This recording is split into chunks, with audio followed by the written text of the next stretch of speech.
E aí pessoal, tudo bem? Faltou a gente dar para vocês na monitoria as vias, então eu vou passar para vocês uma parte das vias aferentes, tá? Que vão ser as vias estereoceptivas. E dessas vias estereoceptivas elas vão se dividir em estereoceptivas termoalgésicas, que são as vias que vão conduzir informações da superfície da pele até o córtex em relação a termo, temperatura, e algesia, dor. Então as termoalgésicas são relacionadas à temperatura e à dor. E as vias estereoceptivas protopáticas, que são as vias de tato grosseira e pressão grosseira também, assim, tato e pressão primitivas. Então assim, as vias estereoceptivas, todas elas vão começar por um neurônio, um primeiro neurônio que está localizado fora do sistema nervoso central, tá? Então esse primeiro neurônio é um neurônio do gânglio espinhal dorsal, tá? E ele vai ter um prolongamento periférico, que vai se relacionar com os receptores da nossa pele, e um prolongamento central, que vai fazer a sinapse propriamente dita com o segundo neurônio, que está localizado no corno posterior da medula. Então aqui a gente tem o segundo neurônio.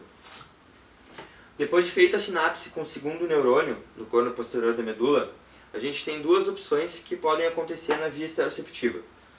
Ou esse segundo neurônio vai emitir axônios que vão cruzar ao lado oposto até o funículo lateral, formando o trato espinotalâmico lateral, que vai se infletir cranialmente até a ponte.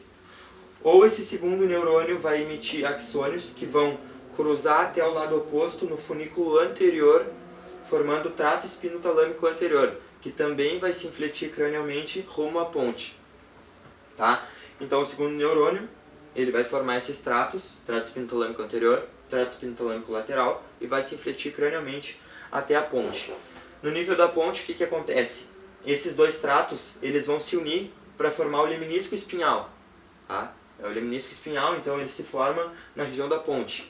Depois, na próxima via, que é a estereoceptiva epicrítica e a própria receptiva consciente, vocês vão ver que vai formar o leminisco medial, só que ele vai se formar depois do bulbo. Então é importante que vocês saibam diferenciar o leminisco espinhal do medial e aonde ele se forma. Então vamos lá. O leminisco espinhal, depois de formado, ele vai subir até o tálamo, que é onde está localizado o terceiro neurônio da via. Tá? Esse leminisco espinhal vai fazer a sinapse com o terceiro neurônio, localizado mais especificamente no núcleo ventral póstero-lateral do tálamo. E então esse terceiro neurônio ele vai emitir radiações talâmicas que vão cruzar a cápsula interna, vão cruzar a coroa radiada, até chegar ao destino final, que é o giro pós-central ou a área semestésica, onde ele vai atuar.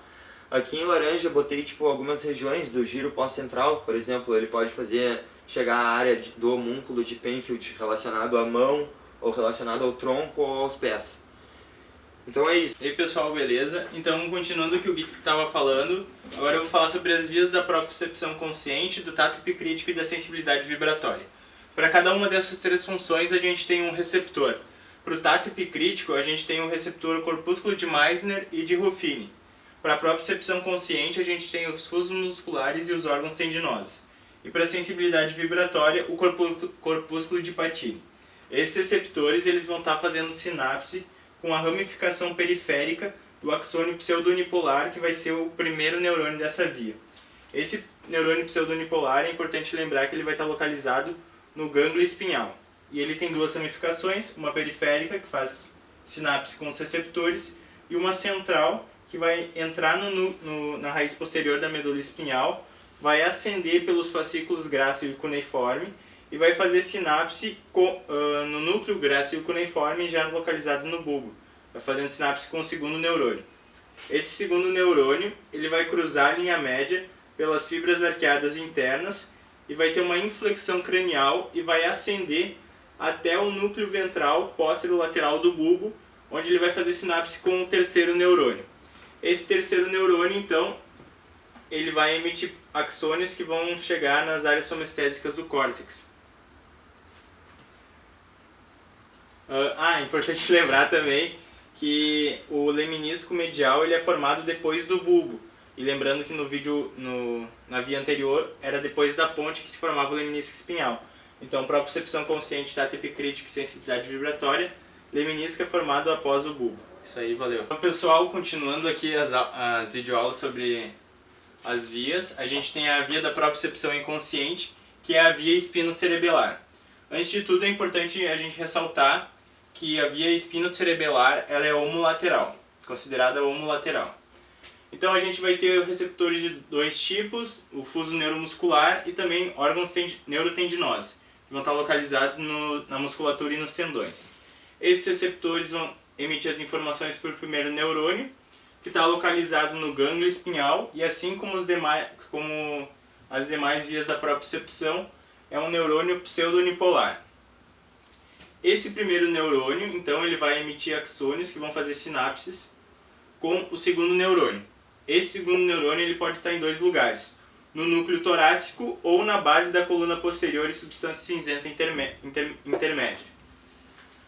Se ele estiver no núcleo torácico, ele vai emitir axônios que vão ascender pelo funículo lateral do mesmo lado e vão acabar formando o trato espinocerebelar posterior.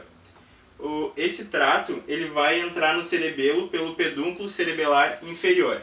E o importante dessa possibilidade aqui é que ele não vai cruzar. Já se o segundo neurônio estiver na base da coluna posterior e substância cinzenta intermédia, ele vai emitir axônios que vão cruzar no funículo lateral do lado oposto, vão ascender formando o trato espinocerebelar anterior, onde as fibras vão cruzar novamente antes delas entrarem no cerebelo pelo pedúnculo cerebelar superior. Então, o que é importante a gente ter noção dessa via é que se o neurônio estiver no núcleo torácico, não vai cruzar. E se estiver na coluna posterior e substância cinzenta intermédia, ele vai cruzar duas vezes, no funículo lateral e antes de entrar no cerebelo. Por isso que essas duas possibilidades são consideradas homolateral. Uma não cruza e a outra cruza duas vezes. E aí pessoal, tudo bem? Agora eu vou apresentar para vocês a via eferente somática.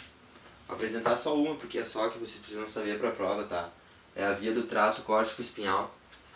Então assim, essa via é responsável por controlar a nossa musculatura axial e distal. Então é a motricidade somática do nosso corpo. As fibras do trato córtico-espinhal, elas vêm de três partes, tá? 1/3 das fibras vem da área 4, que é a área pré-central de Brodmann. Outro 1/3 vem da área pré-motora e o último terço vem do córtex somatosensorial. Então assim, vocês têm que saber, na verdade, eu acho que o mais importante disso é saber o trajeto das fibras. Então elas vão começar nas áreas corticais, que são essas três que eu mostrei para vocês, e elas vão começar a descender. Depois elas vão passar então das áreas corticais para a coroa radiada, da coroa radiada para a cápsula interna, mais especificamente na perna posterior. Depois vão descer para a base do pedúnculo cerebral, depois para a ponte, base da ponte, e por fim para a pirâmide bulbar. Quando elas chegam na pirâmide bulbar, elas têm duas opções de trajeto. Ou elas vão descender sem cruzar na pirâmide, que são aproximadamente 25% das fibras, tá? E elas vão descer pelo trato córtico-espinhal anterior e vão cruzar depois na medula pela comissura branca, tá? Esse trato córtico-espinhal anterior ela vai influenciar a musculatura axial, que é a nossa musculatura postural do corpo. Ou as fibras vão cruzar na pirâmide, que são 75% das fibras, pelo trato córtico-espinhal lateral. Quando elas cruzam, elas vão para o funículo lateral do lado oposto, descendendo em toda a extensão da medula, controlando a musculatura distal do nosso corpo. Aqui embaixo eu botei uma observação do trato rubroespinhal, tá? Que é um trato que vai influenciar também a nossa musculatura distal, juntamente com o trato córtico-espinhal lateral. E é isso, pessoal. Valeu!